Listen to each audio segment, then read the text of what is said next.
Ja se on ihan totta, että siellä oli Lauran aurinkolasi, mutta se oli täysin vahinko, koska mulla oli hyvän puolen aurinkolaseja mä olin niin humalassa tilassa, että mä jotenkin niin käsitin, että nämä lasit oli mun, mutta mitään niin tämmöistä varastelua se ei niin kuulu mun tapaan, niin mä en tee sellaista, mä en arasta tarkoituksella muiden ihmisten omaisuutta. Meillä on todettu nyt lääkärin lausuntoihin mukaan näitä vammoja, niin onko teillä mitään käsitystä, että olisiko nämä voinut tulla siinä teidän toiminnan johdosta? Ei missään tapauksessa. Mä muistan ihan tarkalleen se ilman, mitä siinä tapahtui. Mutta mä sanoin, niin mä en osaa nyrkillä lyödä ihmisiä kasvoihin. Ja kaikki tää muu, mitä hän tää tyttö väittää, niin se on ihan valetta.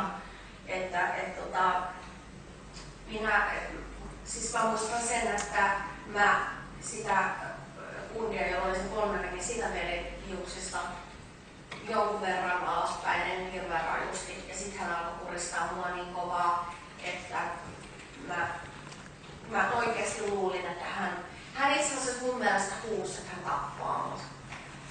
Ja niin mun mielestä sen miehen käytös, joka on tämän nyt, joka on tulossa kohta todistaa, joka on Lauran ystävä, niin käsittääkseni hän on tämän tytön poikaystävä, niin se teksti oli aivan törkeä, mitä sieltä suusta tuli.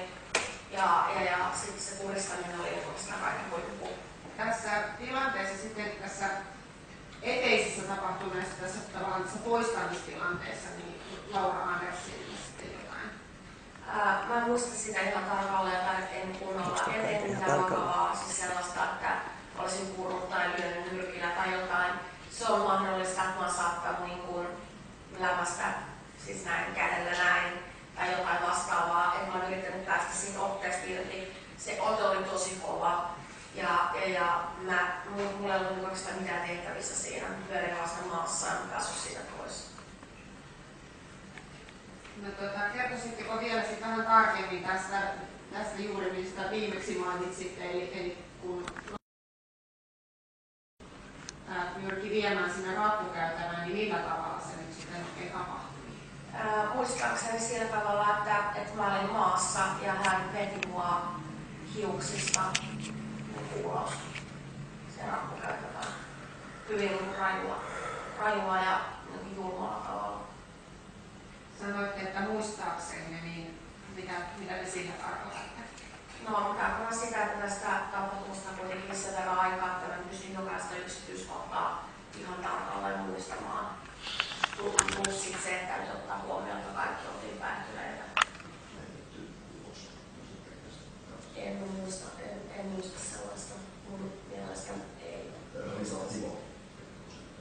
Mikä Timo oli? Ravintola Timoista, ettei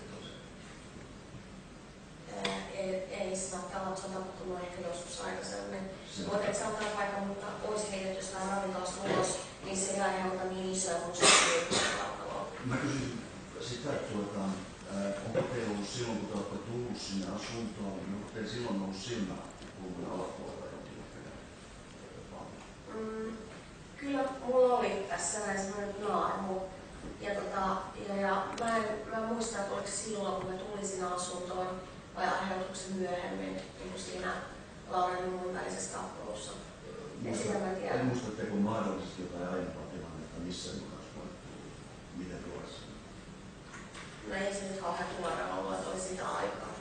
Ja se oli tosi, mikä ei ollut mikään kauhean iso naarmu, se oli pieni.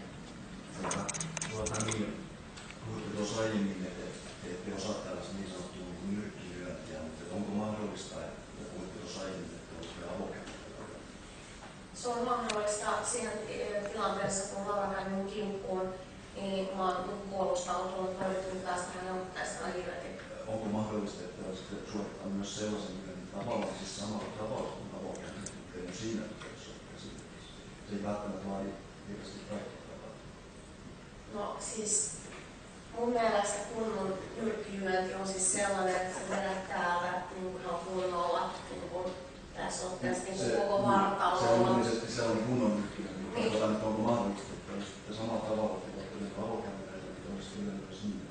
mahdollisesti ollut käsittelyssä. En mä usko, en. Kiitos, en. Syyttäjälle.